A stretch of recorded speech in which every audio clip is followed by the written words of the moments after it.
Kommer. Kertaan kelkka. Edustaa Suomea.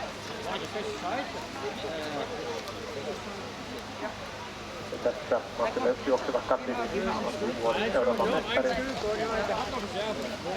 Ja alkuerässä se juoksi tähän 34.40.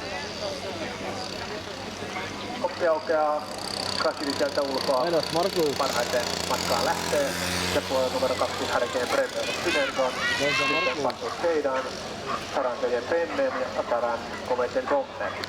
Takasalla mennään belgialaisen Katinin johtaessa sitten suomalainen Härkeen Bremmer Synergon toisena. Voidaan pitää perässä. Ainoastaan kolmantena sitten Passus Heidan.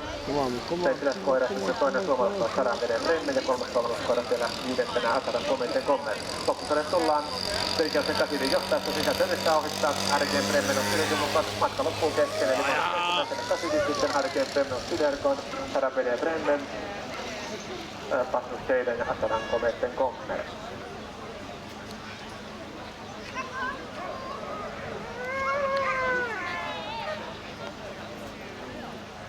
Lähtö on hyväksytty. Ja lähdön 71 tulokset. Lähdön voitti punaisella ykkösmanttelilla Hakim Bremmer Synergon omistaja Kapiriareen 34-28 finaaliin. Toiseksi siinä kakkosmanttelilla Passus Asil omistajat Müller ja Müller 35-91 ja finaaliin. Kolmanneksi valkoisella bronsmanttelilla Passus